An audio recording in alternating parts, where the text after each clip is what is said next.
ওয়াকফ বিল নিয়ে সরকার আর বিরোধী দুপক্ষই প্রস্তুত। ৮ আগস্ট সংসদে ওয়াকফ সংশোধনী বিল পেশ করেন কিরেন রিজিজু।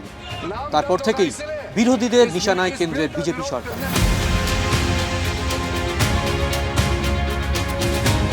1954 ওয়াকফ আইন পাশ হয়।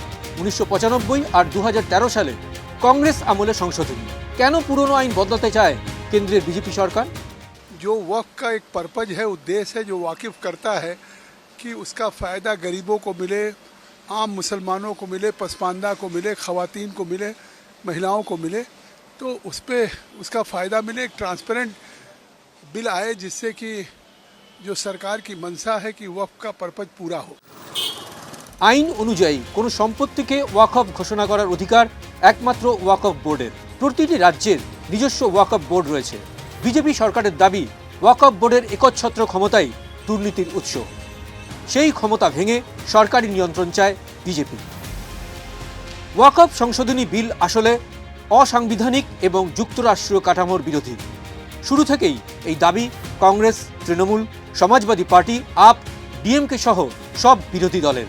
অভিযোগ, দেশে ধর্মীয় মেরুকরণ চওড়া করে ভোট বৈতরণী পার করতে চায় বিজেপি, তাই ওয়াকফে নজর। वक्फ बोर्ड के कानून को बदलना चाहिए या नहीं बदलना चाहिए? মুসলিম সংগঠনগুলোর আশঙ্কা, শহরের কেন্দ্রে অবস্থিত বিভিন্ন ওয়াকফ সম্পত্তি অধিগ্রহণ করতে চাইছে গেরুয়া শিবির।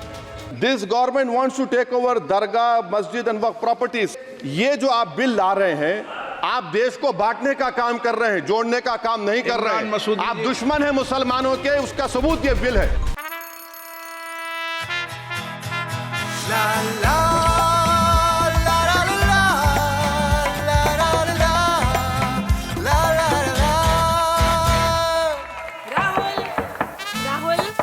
तन के साथ मन को जगाओ वी-गार्ड वाटर हीटर्स के संग। वी-गार्ड বিল এখন যৌথ সংসদীয় কমিটি বা জেপিসিতে। বিজেপি সাংসদ জগদম্বিকা পালের নেতৃত্বাধীন ওই কমিটিতে সংখ্যাগরিষ্ঠ সরকার পক্ষ। এ পর্যন্ত জেপিসির সব বৈঠকই হয়েছে তীব্র তর্ক বিতর্কের আবহে। ঝরেছে রক্ত। বিজেপি সাংসদ অভিজিৎ গঙ্গোপাধ্যায়ের সঙ্গে ঝগড়ায় জড়ান তৃণমূলের কল্যাণ বন্দ্যোপাধ্যায়। জলের বোতল ভেঙে হাতে কাঁচ ঢুকে আহত হন শ্রীরামপুরের সাংসদ।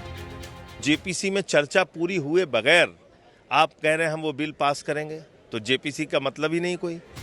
দেশের নিরিখে ওয়াকফ বোর্ডের হাতে 9.4 লক্ষ একর জমি এবং 7.7 লক্ষ সম্পত্তি রয়েছে। টাকায় যার মূল্য 1.2 লক্ষ কোটি।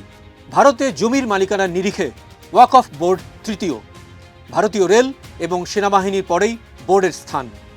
সেবা বা দানের জন্য নির্দিষ্ট ওয়াকফ জমি, তবে সেসব না করে ওয়াকফ সম্পত্তি অন্য কাজে লাগানোর অভিযোগ বহুদিনের। ওয়াকফ সম্পত্তিকে বেআইনিভাবে অধিগ্রহণ করার অভিযোগ রয়েছে সরকার এবং ওয়াকফ বোর্ড দু তরফের বিরুদ্ধেই। 2004 সালে বহুজাতিক কর্পোরেট সংস্থার কাছে 1630 একর ওয়াকফ জমি বিক্রি করে দেয় অন্ধ্রপ্রদেশের কংগ্রেস সরকার। দিল্লিতে নামমাত্র টাকায় ওয়াকফ সম্পত্তি লিজ দেওয়ার বহু অভিযোগ রয়েছে। 2005 সালে উত্তরপ্রদেশের ওয়াকফ বোর্ড তাজমহলকে ওয়াকফ তালিকাভুক্ত করে। বিরোধিতা করে সুপ্রিম কোর্টে যায় আর্কিওলজিক্যাল সার্ভে অফ ইন্ডিয়া। এই মুহূর্তে সারা দেশে ওয়াকফ সম্পত্তির মালিকানা নিয়ে 40,951টি মামলা রয়েছে ওয়াকফ ট্রাইব্যুনালে।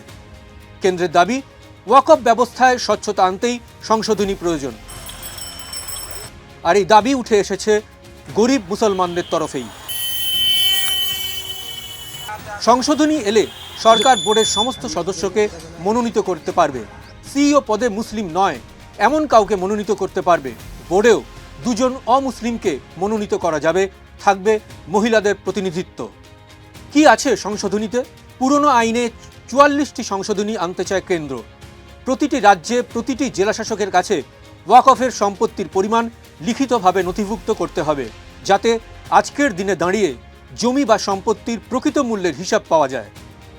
তবে বিরোধীদের দাবি, ওয়াকফে সরকারি নিয়ন্ত্রণ আসলে ঘুরপথে দেশের মুসলিম সম্প্রদায়ের উপর গেরুয়া নিয়ন্ত্রণ।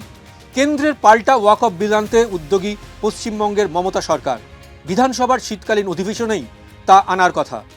কেন্দ্রের বিরোধিতায় 30 নভেম্বর কলকাতার রাস্তায় নামবে তৃণমূলের সংখ্যালঘু সেল। ওয়াকফে কি উত্তপ্ত হবে বাংলার রাজনীতিও